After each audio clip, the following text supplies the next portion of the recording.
You know where you are!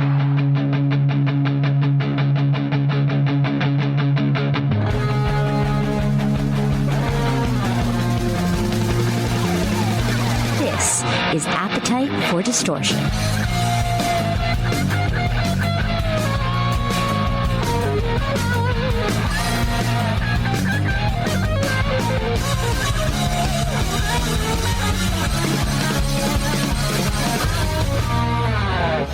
Welcome to the podcast, Appetite for Distortion, episode number 491. My name is Brando. Welcome to the podcast from Killswitch Engage. Justin Foley, how are you, sir? I am wonderful. How are you? It's good to be here. I'm living the dream. I could argue that Killswitch is my favorite metalcore band, to be Wow. honest with you. When I started radio at Hofstra University many years ago, my program director, which was another student at the time, he's like, and I worked on this heavy metal. It was my first, again, four-way, introduction to radio. I had the aggressive edge from 11 p.m. to 1 a.m. every Thursday, and he introduced me to Killswitch. I was like, I don't know, I'm more of like an 80s rock kind of guy, but as soon as I heard it, I've been a fan ever since. So this is a pleasure. Thank you. Just for Cool. I'm glad joining we had today. enough. I'm glad we had enough 80s in us to get you hooked. No, just the voice, whether it was Jesse or Howard, and just the music itself, it just resonated with me Cool. more than maybe others of the genre. But speaking of, I mean, Killswitch is still putting out music. I mean, you got me so excited for this new album. This Consequence coming out February 21st. Now, before an album comes out, what's the feeling? Are you anxious? Are you eager? Like how long had you been working on it? Because now everyone's going to get to hear and experience it. So what are your feelings? Yeah, it's definitely in the little spot right now where you just want it to be out there already. Like just enough already. Because we started working on it a few years ago, and then it's been done now for oh, maybe a year.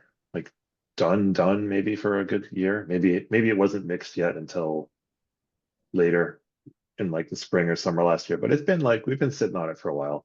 That's just how it goes, you finish it and you just have to sit and wait for a while before it's finally out there in the world. But it's that day is coming real soon, and it's you mainly are excited because you have new music to go out and play live. That's kind of the best part about it. And you guys are about to go out with Shadows Fall, and it's going to this is great. It's another great tour. I saw you guys a few years ago at Warp Tour, and just one of the highlights I still remember. Just I got to That's more than a few. I know, That I was know. like- It's more than a few. I know. That's. yeah, I think I'm in denial with how old I actually am. totally. Most definitely. Me too. Yeah. So, but and I can't wait. Once I was talking to you about my son who may make an appearance. I just can't wait to start taking him to like rock concerts. So, I mean, this is. Yeah. I don't know if this is. Oh, I don't know. Maybe it's too soon. If he has the headphones, he can still rock out to End of Heartache and everything. As long as Yeah, he's I mean, protected.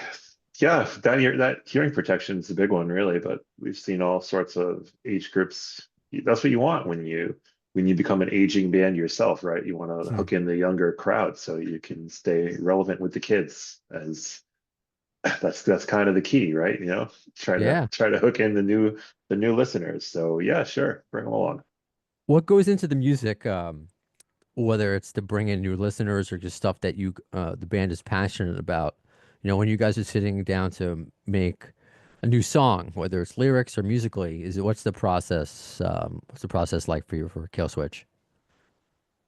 Most of the time, we have ideas put together. Sometimes somebody has most of a song demoed out, or at least a good skeleton of a song demoed out. Sometimes it's just a riff here and there.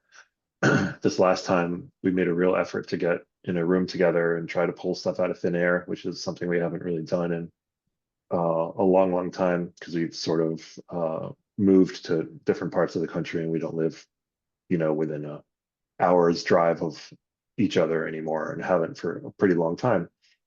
But I think part of being um, separated during the whole pandemic made us want to make a real conscious effort to get together and get in a room and see what we can kind of grab out of the universe as far as riffs and songs go. So that's kind of where this one came together. It was a mixture of that. It was a mixture of people having demos and all of that, and then putting it together. But yeah, by the time something's done and something is a Killswitch song, everybody's kind of got their 2 cents in it. Even if their 2 cents is that's perfect, don't touch it. So that happens sometimes too. Right on, right on. Is there a particular song on this album that you're really proud of that you can't wait for fans to hear, or is it just the overall project? Or is there something specific you're excited about? I think the song I was most excited about was actually the first one that we released from this Forever Aligned. I think was the song that I was most stoked on when the whole record came together, and I was glad that that was the first one to get out there to let people hear that one kind of before anything else. So I was pretty excited about that. But yeah, there's some really cool, there's some different stuff on there. Like we don't go totally crazy different. We don't become a acid jazz band or anything, but we kind of we always try to take the stuff that we like and that we listen to and add it to whatever sound the band has. I mean, at this time, the band definitely has a sound, and when the five of us get together to make music, it's going to sound like something in particular. But it's always fun to just try to push that like a little in just little directions here and there and see where you can stretch it to. And I think we did a good job of that on this record. You never try to put in because you were in a jazz acid jazz band, weren't you, or something like? Acid jazz metal band. Yeah, yeah. So you don't try to push that influence Yeah, in the I past, mean, that was long. That was a few years ago, as we like to right? say. But yeah, trying to do Between the Buried and Me stuff that we didn't have the Between the Buried and Me chops to do, but it was fun. Right That on. one surprisingly did not last for 25 years. Imagine that. Yeah. Well, it's just it's a nice little thing on your resume, and I love it. I mean, hey, sometimes the mood calls for acid jazz. You never know. You really don't. So, what is it like for you? Do you have a preparation when you're going out on tour? Because obviously, it's all physical, no matter what instrument you play, singing, whatever. But drums, I mean, it's nonstop. So, do you work out? What's your regimen? Do you change your diet? How do you prepare? No, not a lot of that. I just prepare by playing, is ramping up the playing as much as I can. And even then, um, the first week is going to be an eye opener for sure. I mean, every single time because you can't simulate the adrenaline uh, that you get from being on stage in front of people when you're just sitting in your house playing drums. It's kind of like when somebody is injured from a team, like an athlete comes back and it takes a little bit to get back to game shape. The guy can be in phenomenal shape, but then there's game shape is another thing. That's Hmm. kind of like show shape is a different thing. You can kind of do all the practice you want and get get a handle on all the music. So what I just do is I just practice as much as I can and know everything in and out and just feel like I have the chops that are there. And then the first week I'll be bludgeoned and my hands will be all blistered up because I just can't quite duplicate the same rush that you get playing live. But you know, once you get into a touring cycle, it gets less and less. And this was going to be a busy year, obviously, since the record's coming out. We're going to tour a lot, so it'll be busy and it'll be fine. We've just been home for a little while now, so it'll be a little tough to get right back in the groove, but it'll happen. You need like a spring training for You musicians do need almost. you do need that. And if I'm correct, you're a Yankee fan, so we can talk about that a little bit too, right? You're a Yankee fan from Yes, Connecticut. yes, that is true. Well, it's on my brain because it's just I was gonna bring it up later, but it's on my brain now. Favorite player of all time for the Don Manning. Yankees. Good answer. I couldn't even get finish it. So I was in this. It's the Mine's either Don. easiest answer. I know Donnie baseball or just because of my age, Tina Martinez. Because there's Yeah, yeah, because I was like bar mitzvah in 1996 when they won the World Series, and Don had just it sucked that he retires and they finally win. Uh, yeah, such a bummer. But I mean, it was awesome that they won, obviously, but it was such a bummer that it wasn't Donnie that was there winning it. But yeah, he was my guy. I got a few years on you, so coming up was watching him play in the '80s, and that was it. I want to be a first baseman. I was a righty, but I wanted to be a first baseman. And yeah, he was the guy for sure. so you did play. How far did that go with Not baseball? far. Not far at all. Once guys started throwing the ball around 50, 55, 60 miles an hour is when I started getting scared of the ball. And then once that happens, you're done. So that was it for me.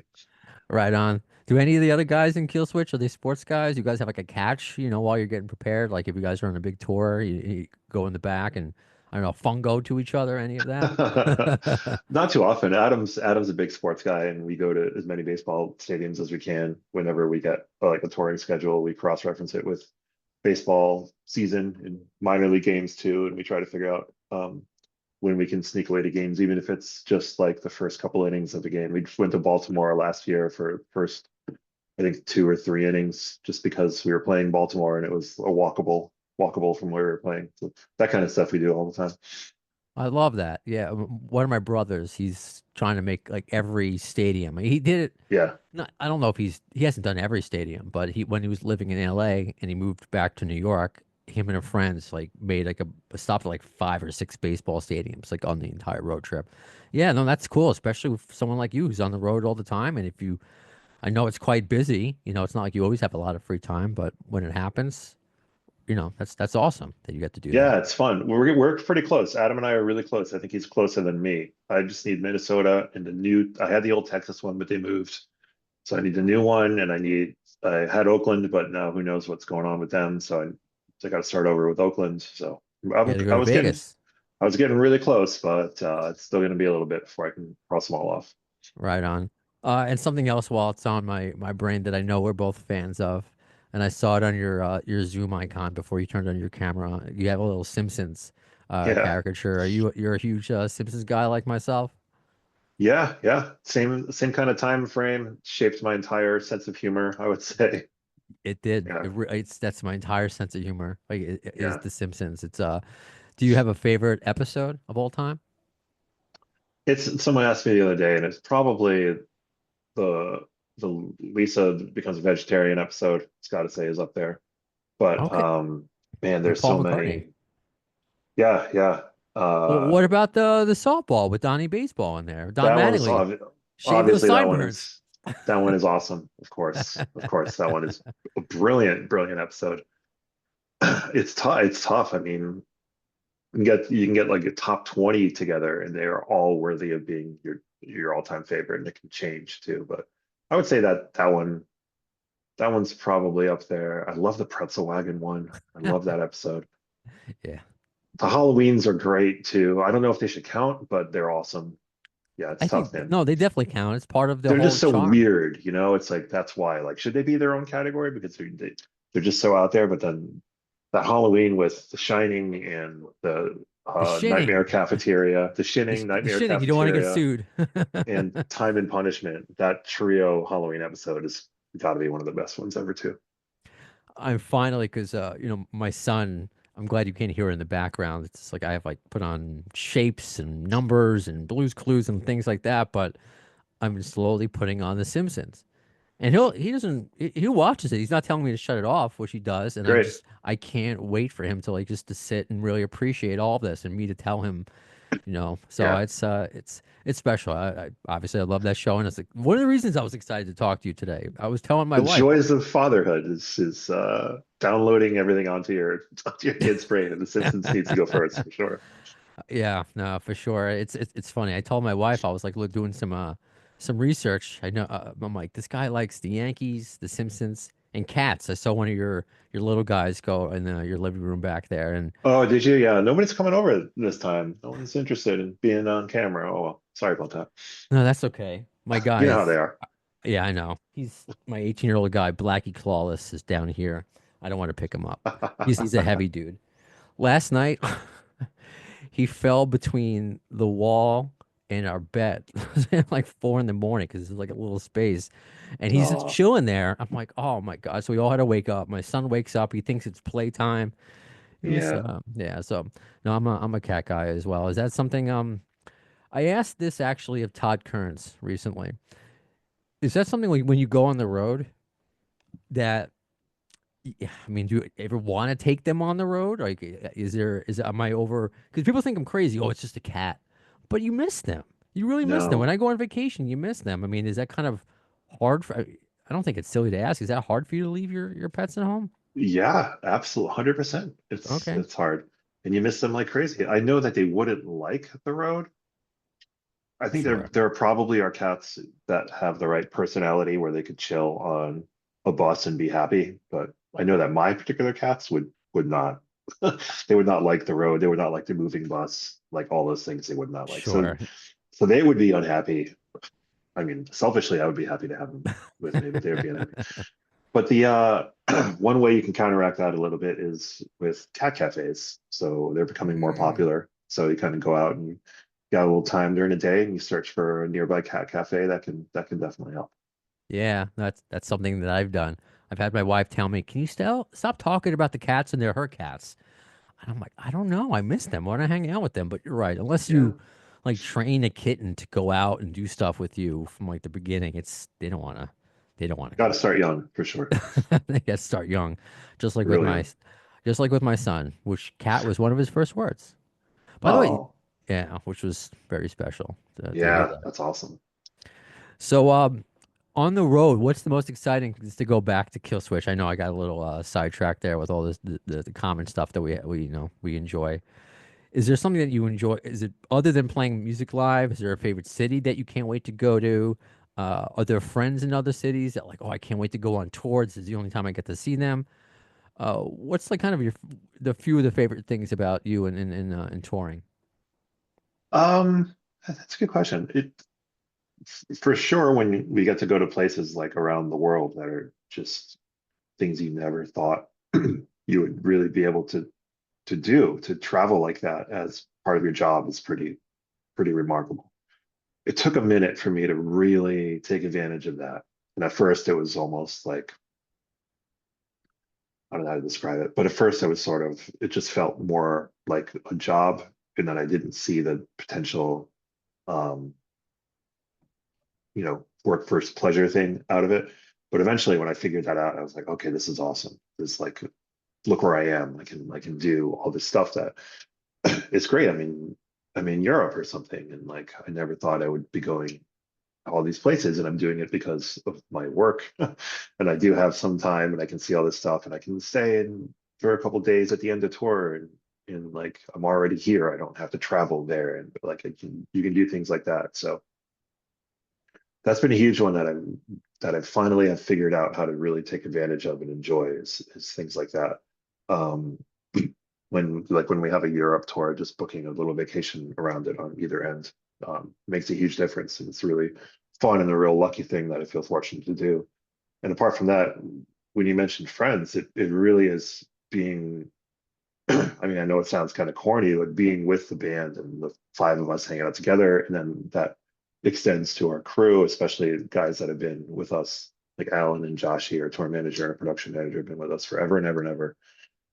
And just getting to spend all your time for a few weeks or whatever it might be with people that are actually your best friends. It's kind of like the thing you do if you're a kid, like takes you back to being a kid. It keeps you from feeling like an old man, which we all are at this point. But you don't feel like it because you're still doing kid stuff. You're still hanging out and having sleepovers with your friends. So that's a real cool thing.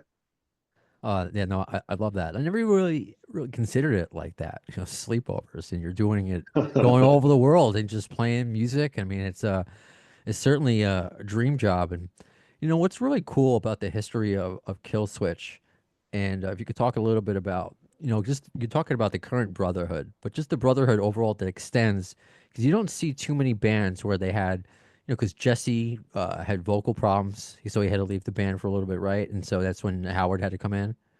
Yeah, So and it's like it's still we've all kept kind of together, and obviously from Signal Fire, we just sort of keep that thing going and keep the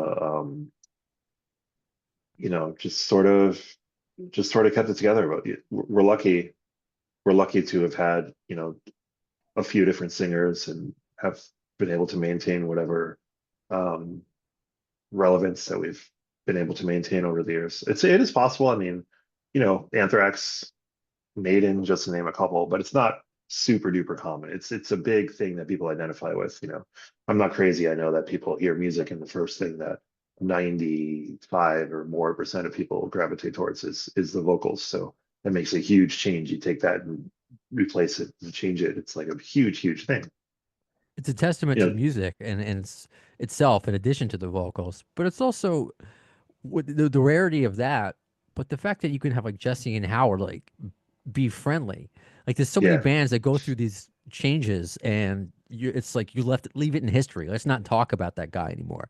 That's not the case with Killswitch. So it's just a very, for a band called Killswitch, it's a very loving band. Very, that's the way I interpret it. I don't know about you.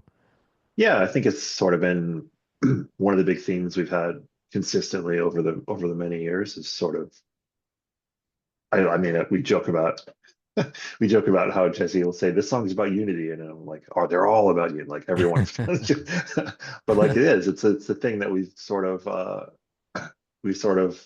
kept going throughout whatever changes and whatever's been going on with the bands just over the many years. It's sort of always having that positive outlook, whatever's going on around us and with the rest of the world, and always trying to just bring a sense of positivity to the music.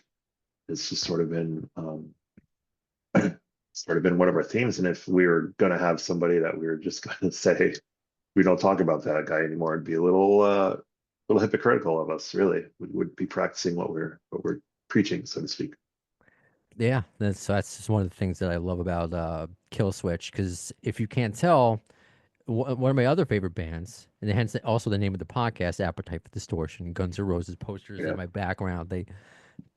They've gotten better with that, obviously with this mini reunion. But there was a time, uh, don't talk about Slash at all. So I'm just curious. I have this thing on the podcast, like a 6 degrees of GNR Bacon, of course, like the 6 degrees of Kevin Bacon, if you're familiar. Yeah, yeah, yeah. So I'm curious if you have any connection to any of the guys, if you ever met any of them. I mean, if not, if you've seen them in concert, any Guns N' Roses, thing that or an opinion. So anything that's um connects you to GNR in any way that we may not know. Um, Really, it's just sort of crossing paths. Like we did a festival once with them. Um, don't remember where. It was somewhere in Europe. I think I want to say it was somewhere in Italy. But like that's sort of a super duper loose connection. It's nothing crazy. We also, I don't remember what the band was called, but you probably will know. What was one of Duff's bands? Like Loaded? Lo It wasn't possibly. loaded. I don't know. I remember being in Walking Australia papers. and doing something with one of the bands that he was. I don't remember if it was Soundwave or a big festival, but it was one of his bands then that we were playing. I think a festival situation with. But again, it's a really loose connection.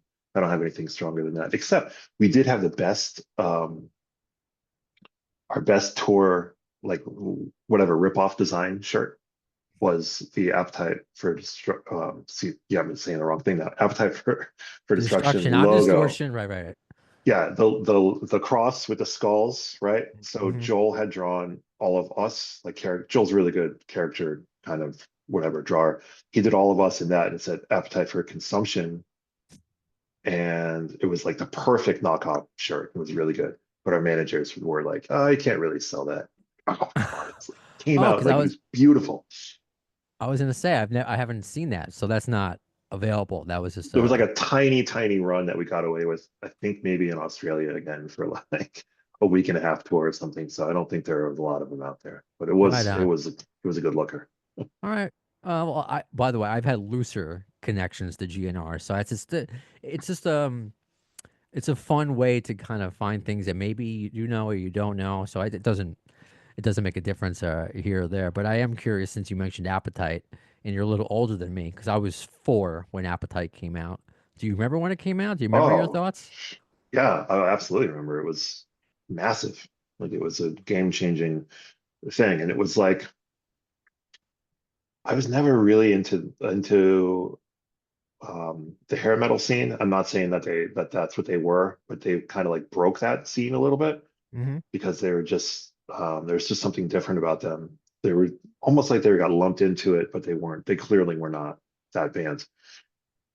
And the record, it was definitely the most swearing I ever heard on a record. And it was kind of like I felt like I needed to listen to it in secret so my parents wouldn't know I was listening to it. But yeah, I it love was that. very clear. Remembering when that came out, it was pretty. It was very new. It was very different, and it was like it was a big deal for sure. See that little story there, that it was the most amount of curses you ever heard and you had to hide it from your parents. That's the kind of stories I look for because I think that's just a really cool thing and an honest. And I'm sure a lot of kids at that age went through it, hiding it from them because that was nowadays everything's offensive and it doesn't matter. Like people are like offensive just to be offensive, but back then it was a big deal, with the parental Yeah, stickers right. and parental warnings. So Yeah, it that's would be the tape I listened to in my headphones mowing the lawn rather than the one I put on in my room. It was like that. So right just in on. case anybody was listening. Right on. Oh, that looks cool. I appreciate that. Well, Justin, thank you so much for talking GNR, Cats, The Simpsons, the Yankees, and of course, new Killswitch Engage coming out on the 21st of February. So just thank you for your time, and I hope we get to do this again. Yeah, absolutely. It was great talking with you, and give your cat a little pet for me. You got it. Thank you. And that does it for this episode of Appetite for Distortion. When will you see the next one? In the words of Axl Rose concerning Chinese democracy, I don't know if soon is the word, but you'll see it. Thanks to the lame ass security, I'm going home.